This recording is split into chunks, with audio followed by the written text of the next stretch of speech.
Hello, everyone, and welcome. My name is Stephanie Goebel. I'm one of the marketing directors here at Saba, and I'll be helping moderate today's session.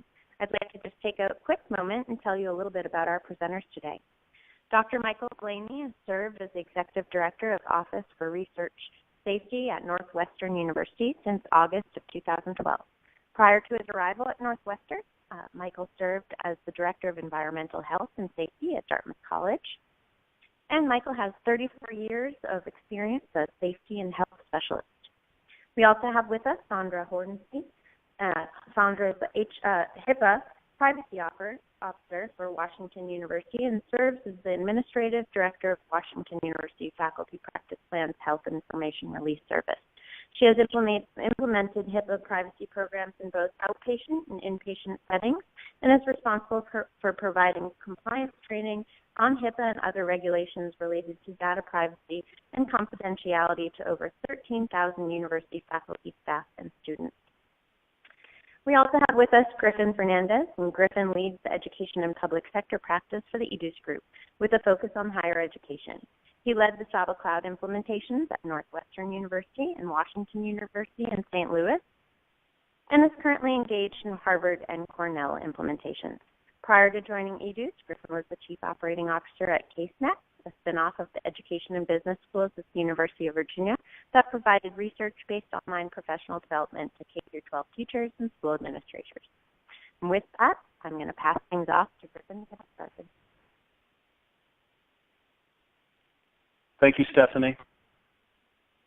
As Stephanie mentioned, I am Griffin Fernandez. I am the Education and Public Sector Lead at the Educe Group. I want to thank everyone for joining today, and I want to thank our guest speakers for participating as well. The Educe Group is based in Bethesda, Maryland. We have a core group of consultants in our home office outside of suburban Washington, D.C. We have a group of accredited consultants around the country and in the UK. We're considered the leading implementation partner for Saba. We've supported over 200 Saba clients and over 500 Saba projects. We have experience across many industry sectors, including healthcare, financial, energy, nonprofits, and federal and state governments. In 2012, I joined Educe to help develop our work with universities. As Stephanie mentioned, my previous experience was leading a University of Virginia startup that supported the development of online degree programs that for brick and mortar institutions that served schools and state educational organizations. I also serve as the project lead on many of our implementations, including those noted here. Apologies, including those noted by Stephanie. And some of these are still ongoing at this time.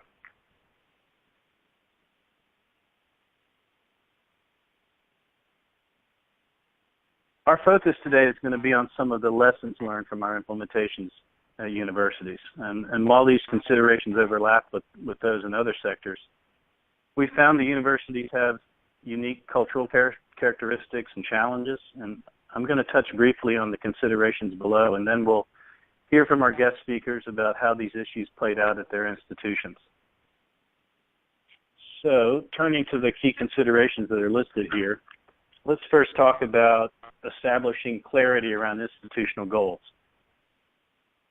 The decision to adopt a new LMS may be the result of a months or years-long process.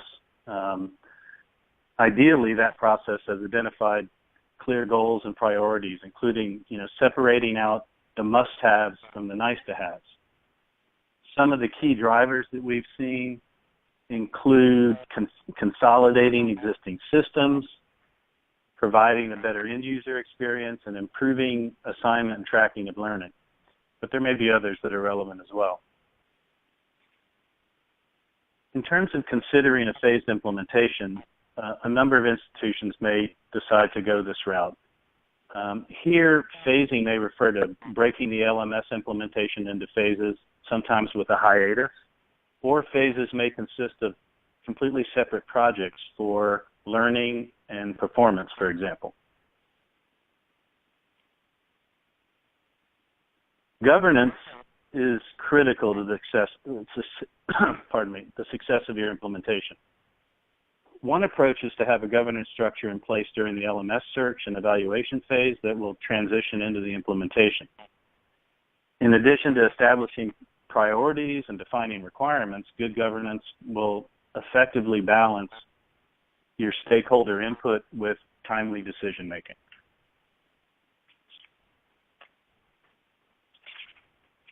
Conducting a thorough inventory of your existing learning is also a key consideration. A lot of our implementations include an extended business process analysis element. That can be really valuable. It provides an opportunity for you to examine your existing learning and make decisions about what you should change and what can be replicated in the LMS, what's working. Some of the questions you might consider, in what forms does your learning exist now? Does existing web-based learning meet standards that are required for system tracking? How is your learning currently assigned and tracked? Do you need to integrate with third-party providers like Citi and ALAS or lynda.com or others? Those are the types of questions that we would typically confront in a business process analysis phase and try to prepare for as we move into the implementation proper. Allocating resources for change management and sustainability is also an important factor. You can do a wonderful job configuring a state-of-the-art LMS, but if your implementation, if your learners don't use your system, then I don't think your implementation is going to be considered successful. What's your plan for managing the transition from no system or an existing system to your new platform? Obviously, communication is critical, and there's always going to be political considerations to navigate. You need to take those into account. Do you have resources in place to manage those challenges? And does your budget provide for the future? In other words, can you support system administrators and others to help you get the most out of your system? Those are all aspects that you should consider in terms of resources and sustainability. Knowing your learner data is also important. In some ways, your LMS is only going to be as good as the data that you bring into it. Some aspects that are important here is, have you clearly identified all the types of learners you need to serve? From what systems do you need to pull that data? And have you thought about how various users will gain access to your system? Do you need to have multiple authentication methods? In other words, some people may come in through single sign-on. Do other external users need to log in through another method? Those are all aspects of learner data that you have to take into account. Finally, tailoring your platform for a perfect fit. Are there institution-specific requirements that you need to integrate into your LMS? Today we're going to talk about one example of how Saba Cloud can be extended to enhance its functionality to accommodate such requirements. This type of what we call, quote, customization in the cloud can be accomplished by what we call a micro app, and we'll talk about that a little more later in our presentation. So in today's presentation, our guests will discuss how these considerations were addressed in their implementations. They're going to highlight some of their successes and the lessons learned. And we will take some time during the presentation at one point to answer some questions, and then again at the end with the time that we have left.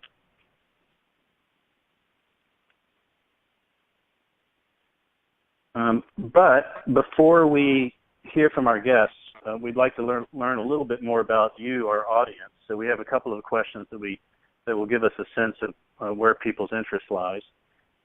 And I'm going to ask those right now. It looks like some people have already gone ahead and asked answer the first question, does your institution or organization currently utilize an LMS? So it looks like the vast majority of you do have a system in place. I'm going to wait a little bit longer to see if everyone responds to that. And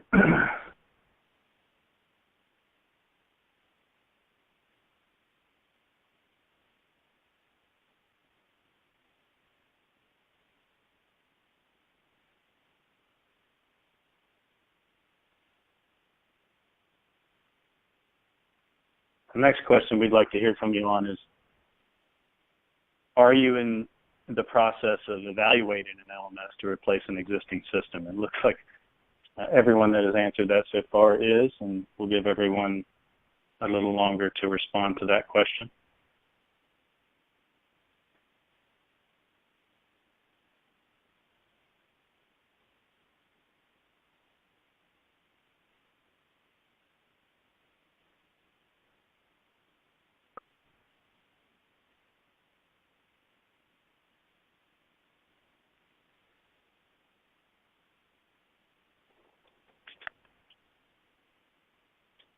Looks like we have a fairly even mix on this one. We'll keep it open for about 10 more seconds before moving on to the next one.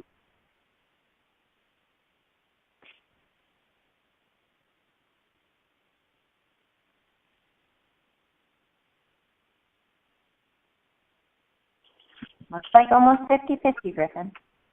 All right, thanks, Stephanie. And then one more question before we move on.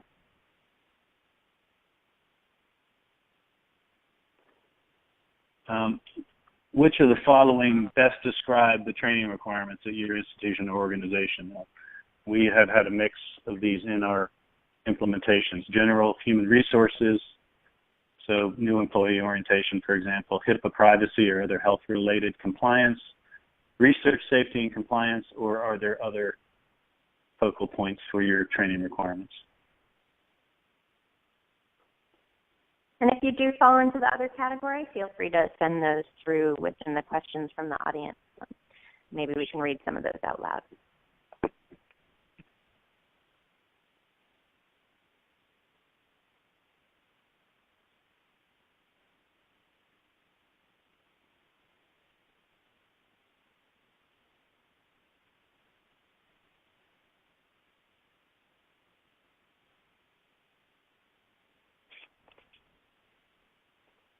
All right, great. It looks like we have predominantly general human resources, but some HIPAA privacy and research safety and other areas as well. All right. Thank you all for participating and giving us some feedback on your focus at your university organization. So I'm going to turn things over to our guests. And we're going to start with the background on Northwestern. Sorry, I think I hit the slide twice. Background on Northwestern University. Thank you, Griffin. Good afternoon, everyone. I'm Michael Blayney, and I appreciate the introduction, and I especially appreciate the opportunity to talk to you about our experience. I've become a very enthusiastic proponent of learning management systems in general, and we've had a very positive interaction with Saba and Educe here at Northwestern. So Northwestern is essentially two campuses. We occupy, and I'm speaking to you today from the Evanston campus, and then about 12 and a half miles to the south of us is our medical school, law school. That's on the Streeterville campus, which is just near Navy Pier for those of you that have been to Chicago.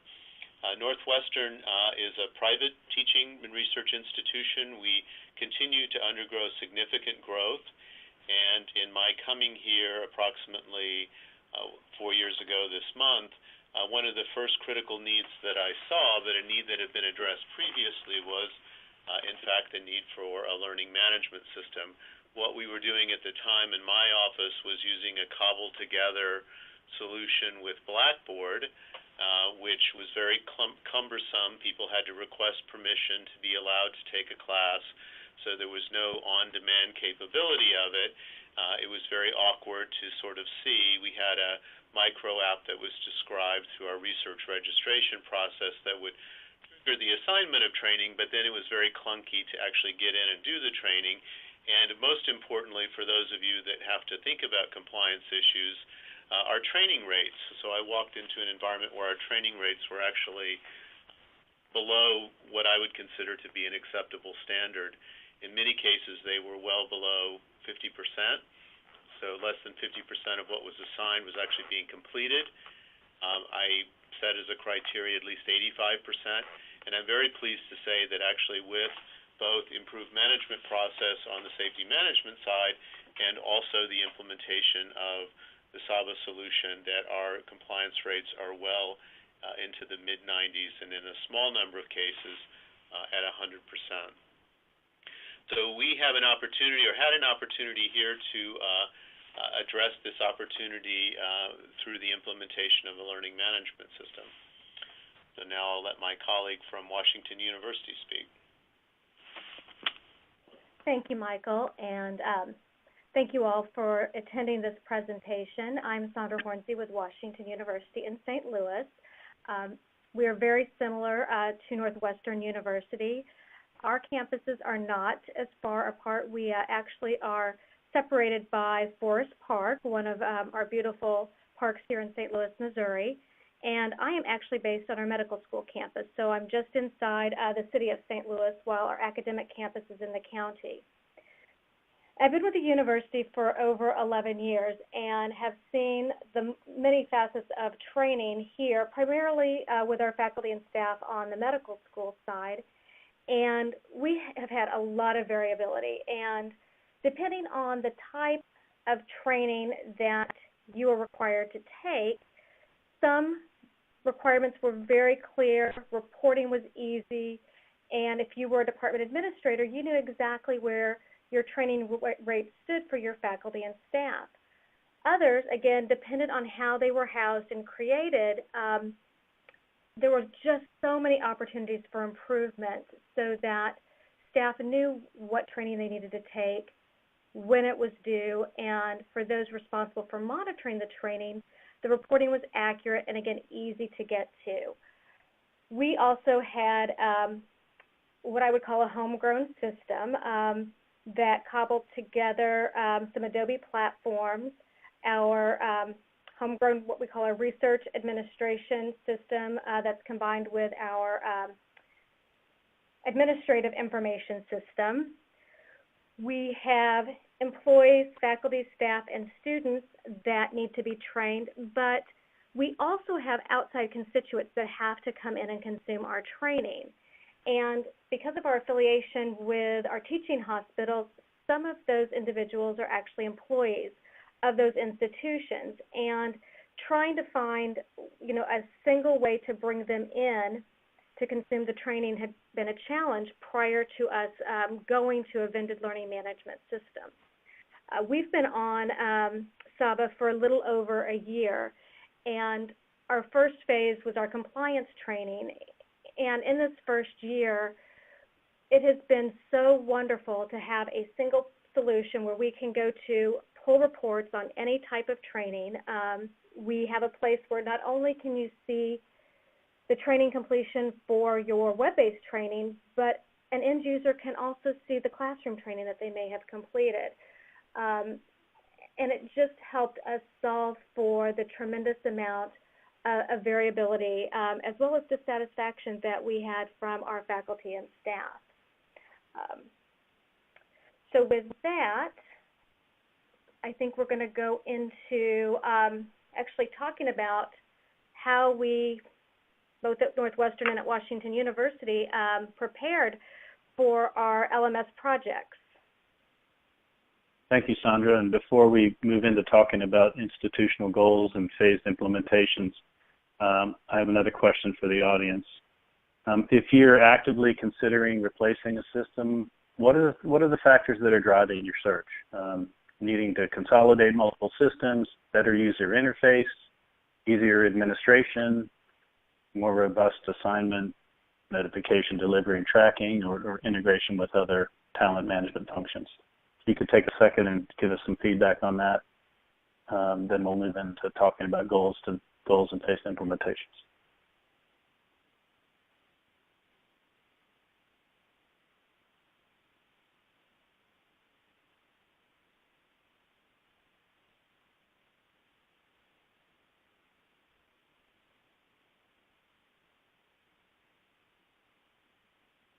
Doesn't look like we're getting any responses on this one. Is that? I think, Griffin, we have a slight delay, so people will catch up in just a second. But if you want to discuss some of the options under this question and why it's important to take these things into consideration. Thanks, Stephanie. I think Sondra mentioned how important it was at WashU, St. Louis, to consolidate multiple systems. I think a universal issue we see across implementations is the ability to have an intuitive user interface. The ease of use issue for both end users and administrators is critical. And then, the ability to have learning assigned automatically based on various criteria or fields is important, and obviously the ability to easily track it and report on it.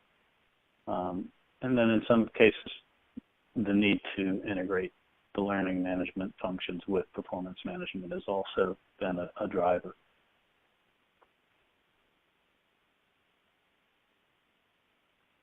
And it looks like based on what I'm seeing here is that the assignment, notification, delivery, and tracking seems to be the most predominant driver with this group. All right. So let's move on and talk a little bit about institutional goals and phased implementations. Okay, thank you, everybody. So the story here didn't really begin with me. The story actually had made a few trips around the sun before I got here. And in each case, there was a really comprehensive needs assessment that was done. And the thinking at that time was to sort of go all in to get the whole system. It's interesting looking back on this that there were two prior evaluations, and in those two prior evaluations, it was really envisioned as an enterprise-wide system that would be hosted on servers here. And of course, now we're talking about cloud-based solutions, which are different and actually required new thinking, I think, for some of our IT folks as well. In each case, though, the Saba solution was the one that was deemed to be the best solution for the variety of different needs that we had here. And I think it was really understood, too, that we had to wire this system, if you will, into the core identity management systems of our institution, which broadly defined are essentially the employee, student, there was a faculty, staff, employee system, and then there was a student-centric system. Those two systems really were how we identified people and assigned them by their titles and roles to their organizational units as well. What we found, though, given the critical nature of the demise of Blackboard, our institution moved away from Blackboard as our student learning system to Canvas. So Blackboard was going to not be supported. It was going to go away. And we then made a compelling case to build a deep foundation, if you will, to connect to those two systems that I just described, and then to begin with the Office for Research. And that's a significant activity here at Northwestern, but to really begin with the Office for Research for purposes of delivering training as well. So our story begins really about this time last year. We went live in September of last year. That being said, and we're already working towards a broader future of using many more of the features which are available in the Saba system for human resources in particular. So this is not envisioned to be a research-centric system. This is actually envisioned and has been from the very beginning to be a system which would serve the entire institution for all of its different training needs. And our call to action was a little different. It was driven by the medical school faculty who have multiple mandatory compliance-related training activities that they have to do every single year. And their perspective was that the current state of training with our homegrown system and the various platforms combined with different programs, trainings that may be department specific, that the training was poorly coordinated and very difficult to manage. On top of that, because of the multiple requirements, they found it to be incredibly time consuming. So what started as initially a faculty practice plan project, a call to develop a physician-centric portal to access all compliance and other training requirements, quickly expanded to encompass the entire enterprise. We realized that we couldn't do this in a vacuum because many of our compliance requirements, code of conduct, research compliance, cross both campuses. So the project grew a bit, but again, it was for the common good to help us centralize the training that we had and to eliminate the inefficiencies. We've got roughly 15 area-specific compliance offices for our school. We're very decentralized, but each office has the subject matter experts. And so you can just imagine as an end user on a monthly basis, quarterly basis, getting bombarded with email notifications from the respective compliance office where training was assigned, training was due. And so this was a wonderful opportunity for us to really evaluate our processes around how we conduct training and to coordinate what we were doing in the way of notification, and again, providing that more simplified space for faculty and staff to consume their training, to know what was coming due, and then for those charged with managing the training or managing the reports, easing some of the administrative burdens by having, again, one single place where they could go to see how their direct reports were doing as far as their required training.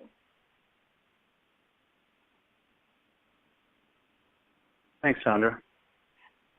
We have also worked this through phases. Of course, our priority with the project when we started it was our compliance training.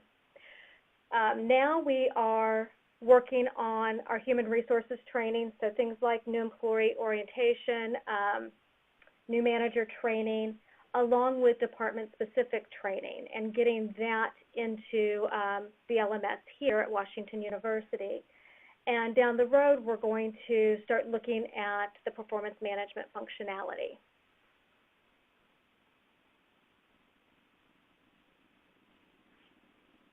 And with that, Griffin, I'll turn it back over to you. Thanks, Sondra. Sorry for jumping ahead there. So I thought we'd take a brief, a quick break to answer questions from the audience at this time before we go into governance. And actually, I see we have one question up already, Sondra, that maybe you can address. The question is that they would like to hear either university whether they're using Saba in medical education versus compliance with medical students.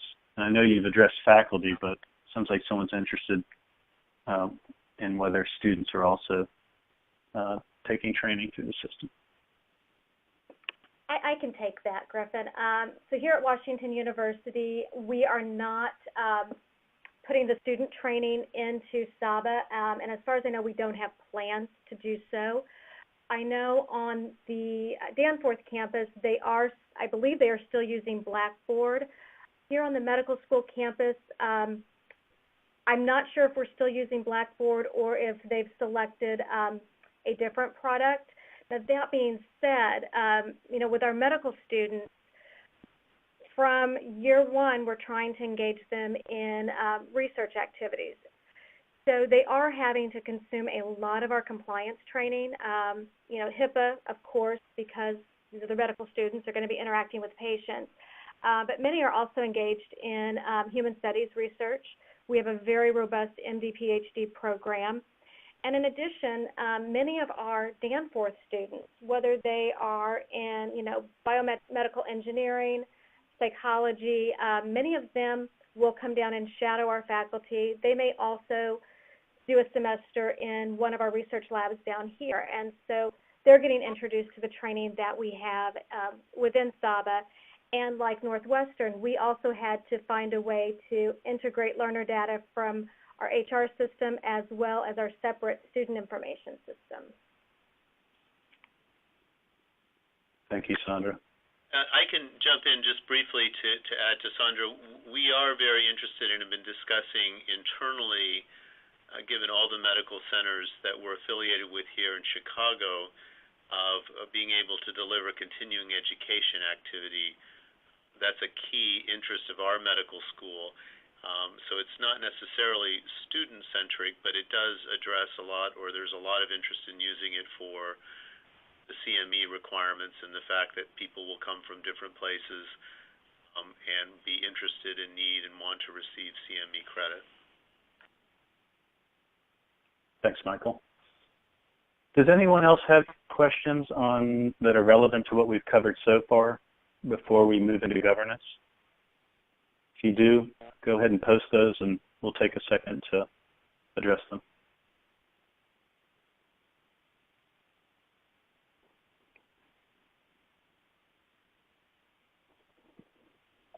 I don't see any coming through at this point, Griffin. Maybe we can get to them at the end again. All right, that sounds good. So let's talk about governance.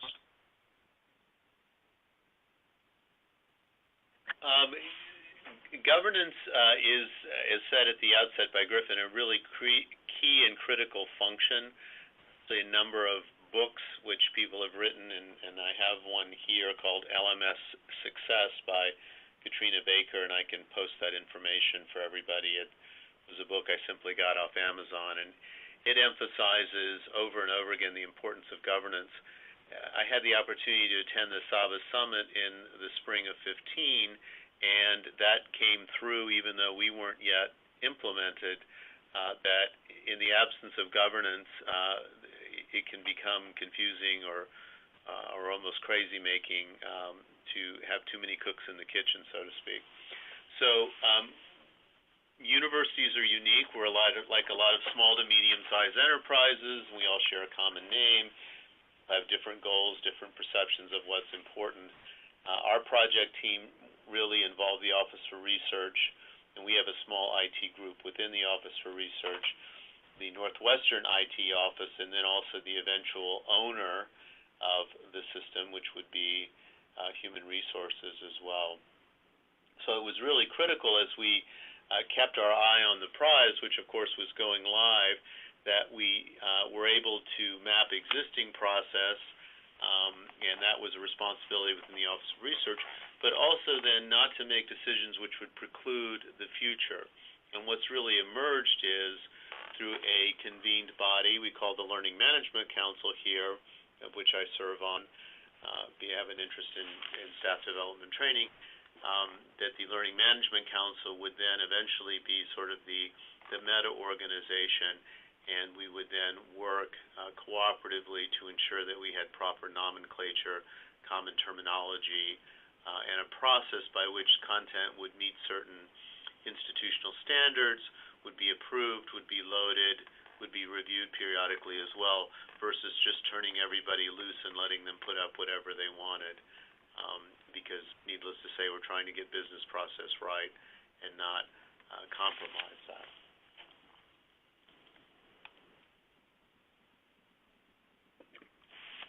Thanks, Michael. So I'll talk a little bit about how we organized our project here at Washington University.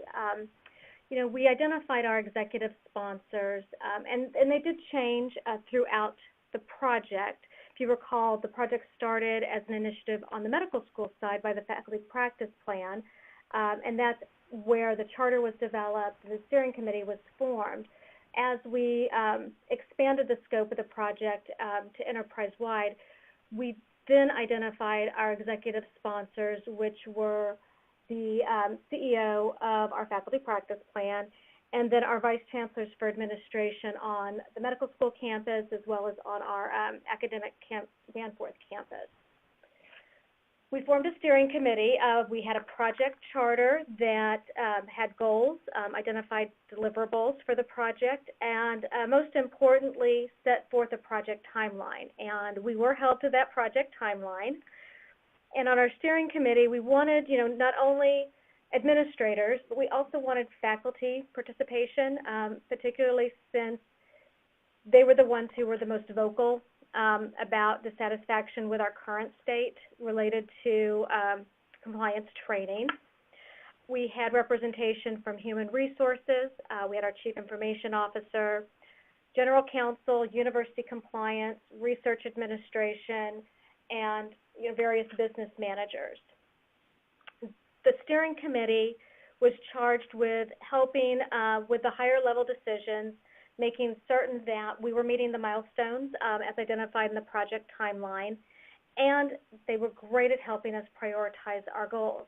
And as you can imagine, when you get into a project like this and start peeling away the layers around your training, you find a lot of other needs that you'd like to address, but you have to keep your project in scope in order to meet the timelines and to stay on budget. A big help to us was the subject matter experts that were part of what's now our learning management work group. These were individuals from those 15 area-specific compliance offices.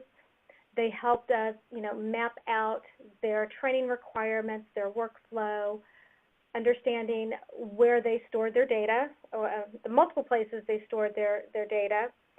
And then all of that information was given to the core project team, who then worked with Educe and Saba to sort of make this vision a reality and to make sure that we were capturing all of the data accurately and getting training migrated from the multiple homegrown platforms into this new system.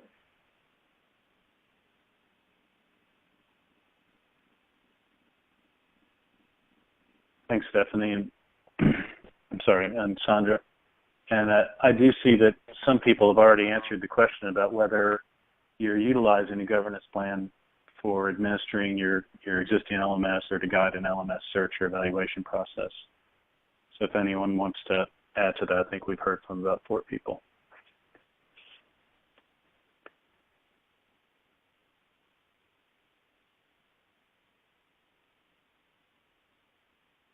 And before we go into talking about doing an inventory of existing learning and business process analysis, there's an additional question that's relevant here. We just would like to hear from folks as well about whether there is compliance training at your institution that is tracked manually, i.e. are you using spreadsheets or Word documents or other methods for tracking your training currently? So give us a little feedback on that one as well. We do find that that's not uncommon. It obviously creates a greater risk for error, and it is one of the areas that that are driving people's interest in an LMS typically. Looks like there are a few people who are still tracking things manually, which is in line with what we're seeing more broadly.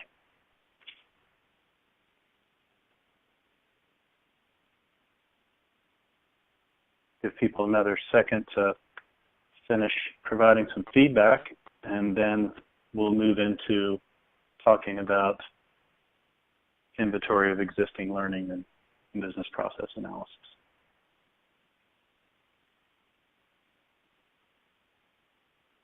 And I'll turn that over to Michael to talk about first. Thank you much. Forgive me as I clear my throat here.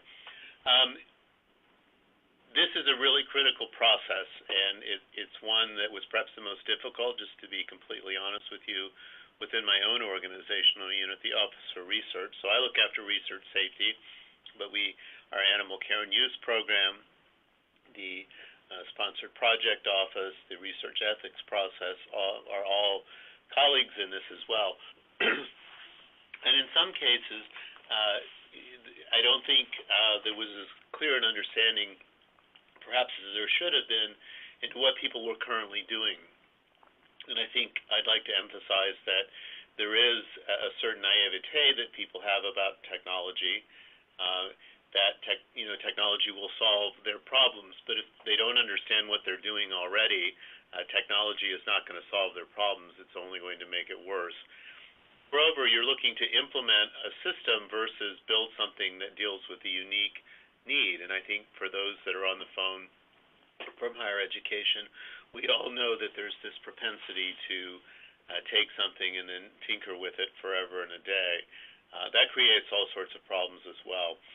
So, that's a lesson learned for us. That lesson, I think, was well understood by our project partners and our company sponsors, our institutional sponsors as well. So we were taking a lot of disparate approaches to training and different looks at training as well.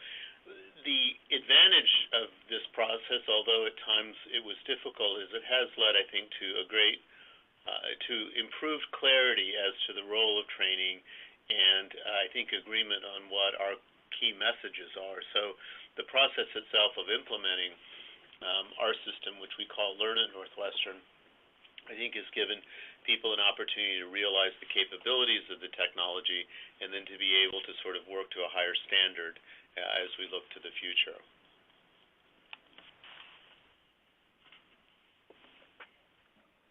And I agree with everything Michael said regarding the criticality of the process of inventorying your learning and your business processes. For us, the inventory was actually an identified deliverable from our project charter. And along with that, the second deliverable was the current state analysis for every single training requirement, from the process from assignment to notification and monitoring and follow-up. And to help us map these processes out, we did embed a performance improvement consultant into our steering committee as well as into the core project team.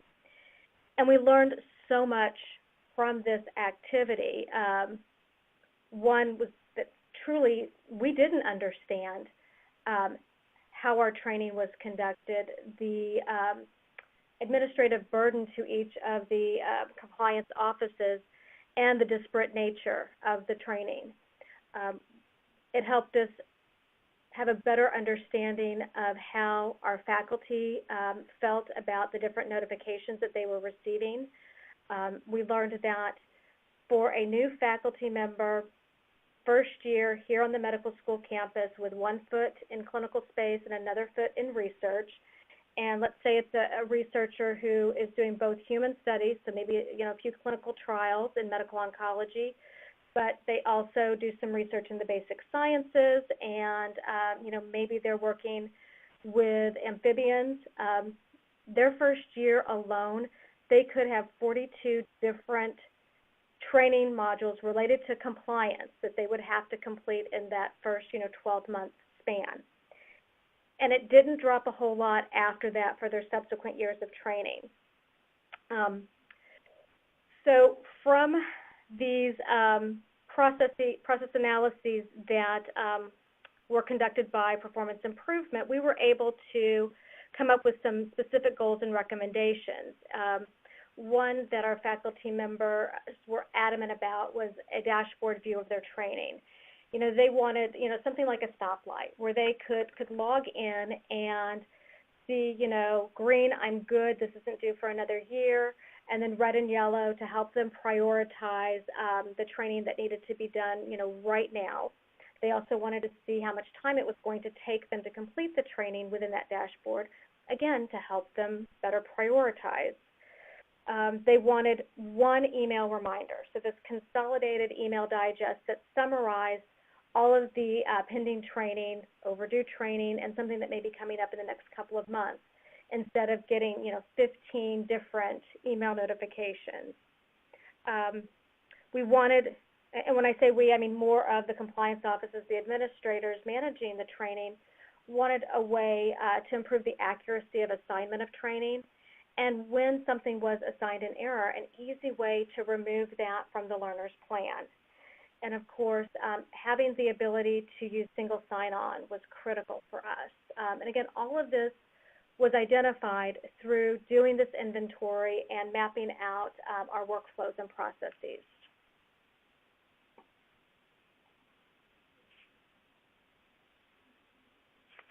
Thanks, Sondra and Michael. Before we talk about change management and system sustainability, a poll question for everyone. If you've been part of previous IT implementations at your institution or organization, did you feel there were sufficient resources allocated for a successful adoption and to keep the system sustainable in the future? If you could give us a little feedback on that, we'll give you a minute to do that, and then we'll move on.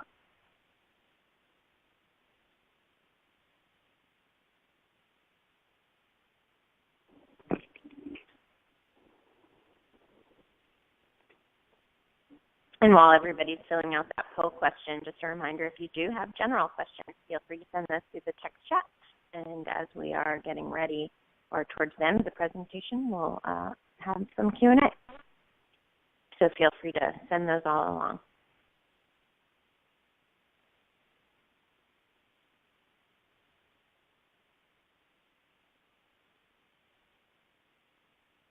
I'm getting a couple of responses in on resources, and again, a kind of mixed response, more weighted on the no side right now in terms of sufficient resources. So something important that we're going to talk a little bit more about now.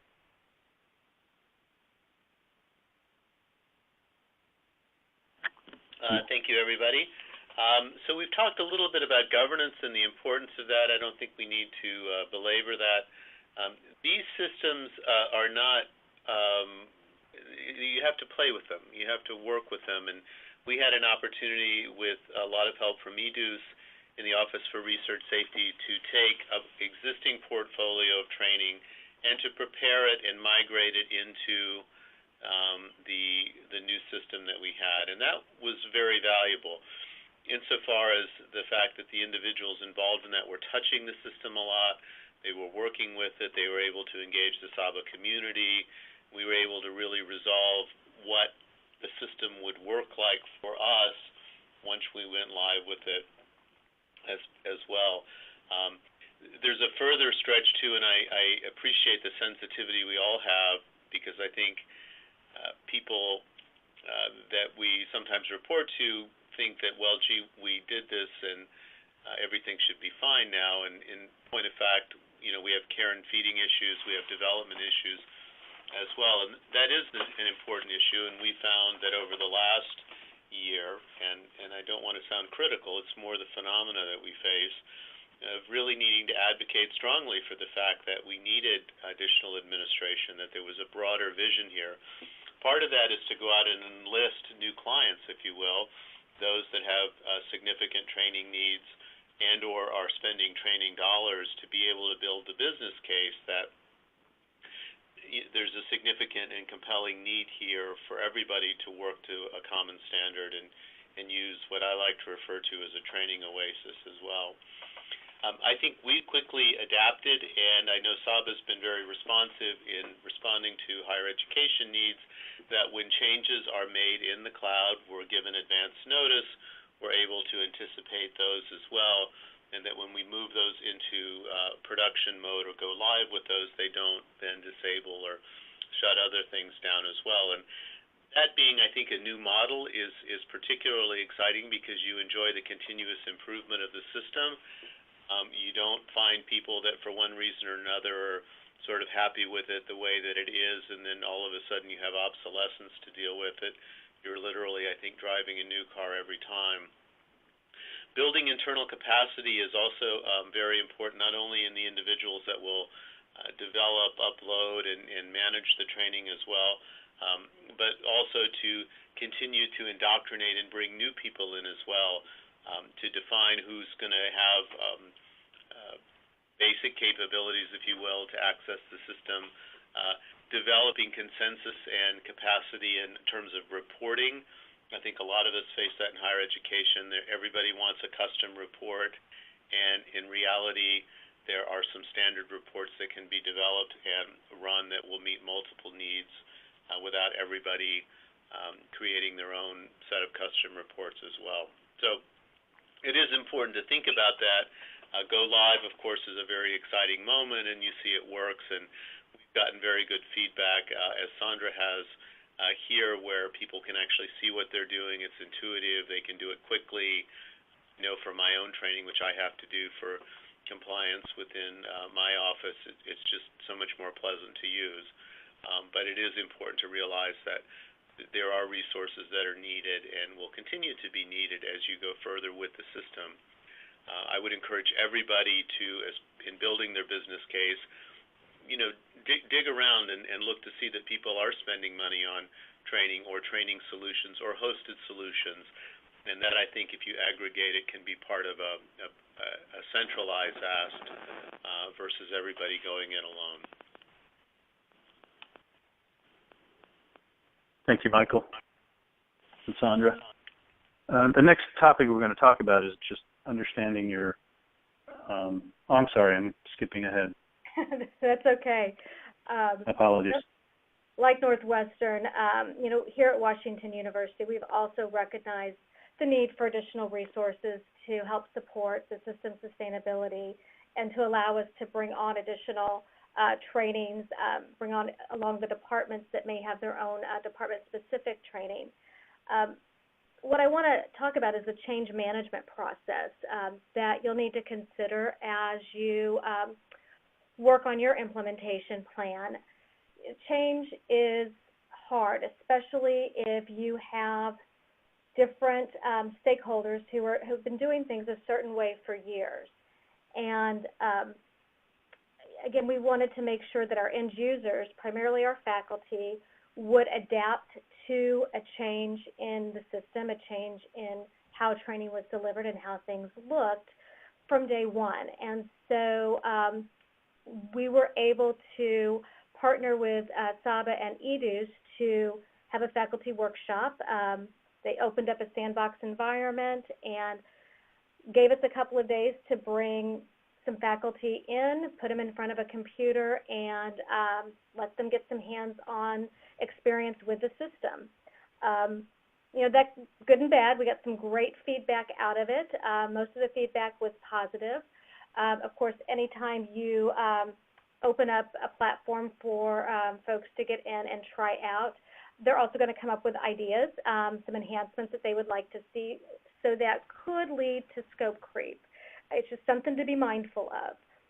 For the team that was charged with helping implement, so not just the core team, but also our subject matter experts from the compliance offices, we did offer the implementation readiness training, again, to help them become familiar with the platform, to help them think through what they were going to need to do to prepare for the transition to Saba from our homegrown system.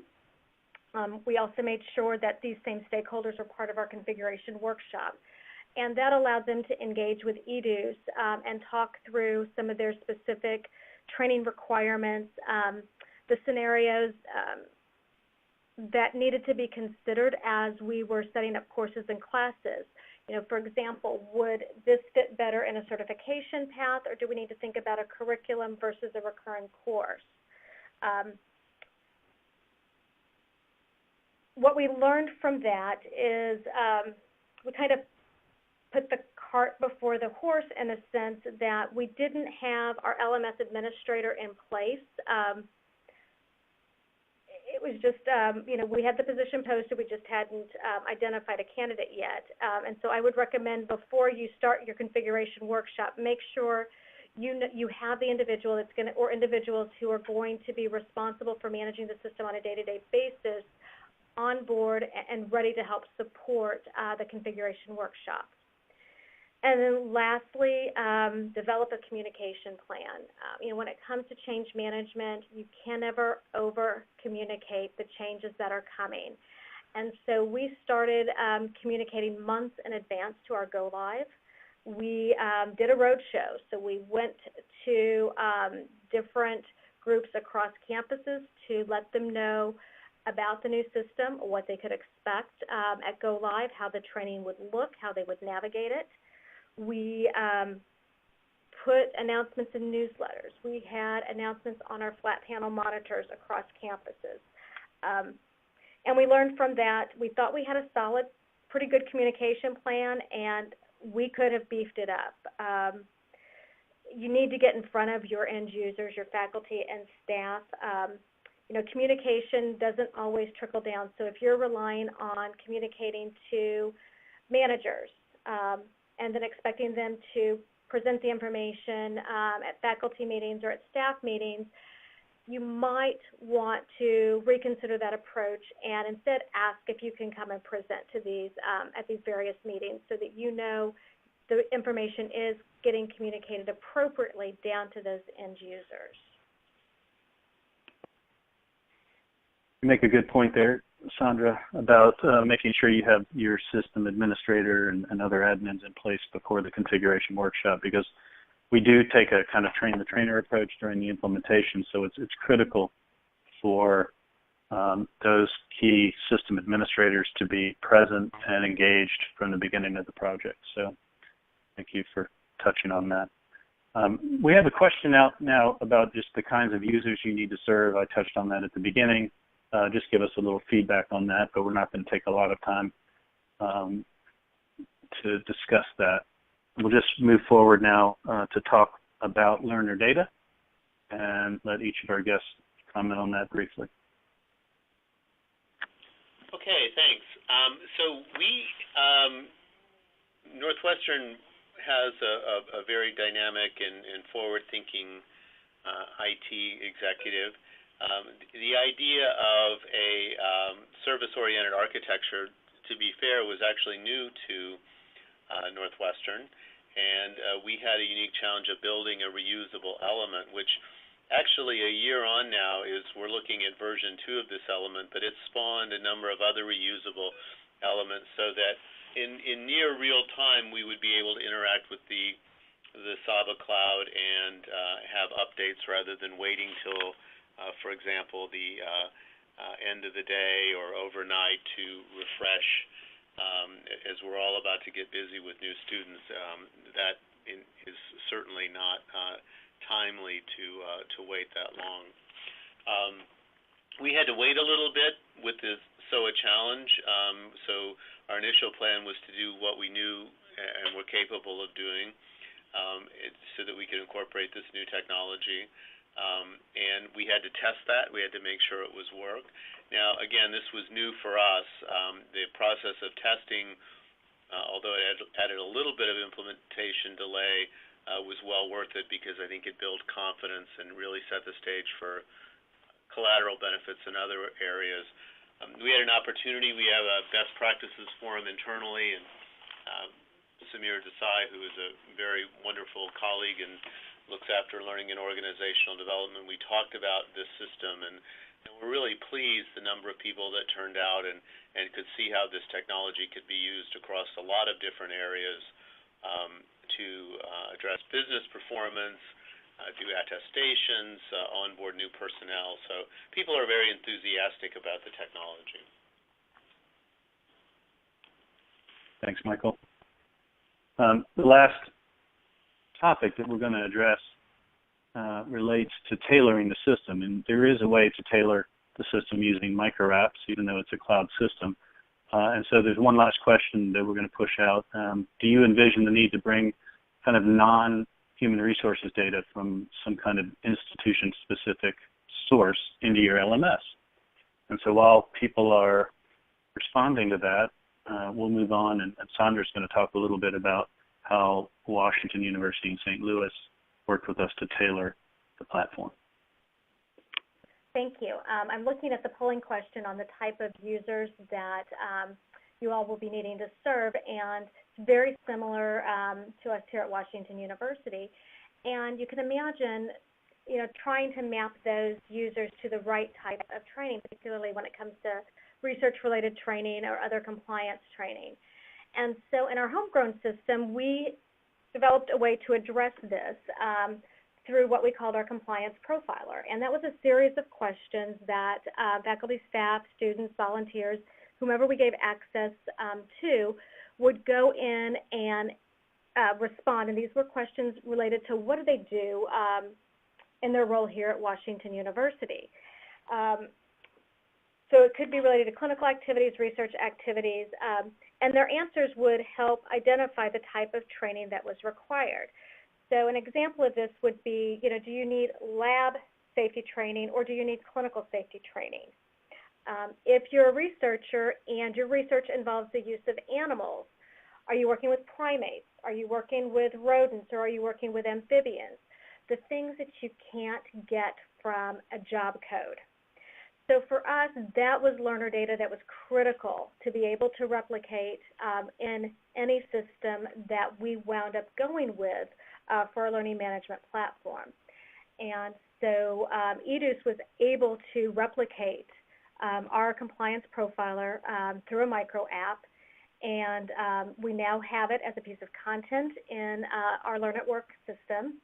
Users are required to answer this on an annual basis, and it has replicated what we had prior beautifully.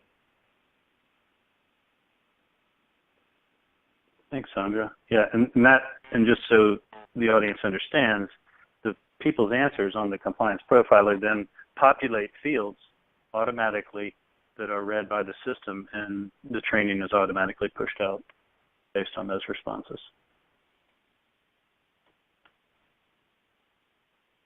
All right. I think before we finish up here, we want to give everyone an opportunity to ask any questions. And then if there's time, I'll just do a quick recap on what we have touched on. So if you do have a question for our guests, please post it now, and we'll try to respond with a little bit of time here.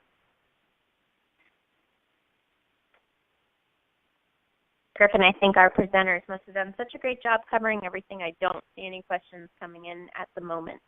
So if you want to do your recap, and then we'll see if we have any that came through. We're a little over time, so just want to make sure we don't miss out on your takeaways, and then we'll check again. All right, thanks, Stephanie.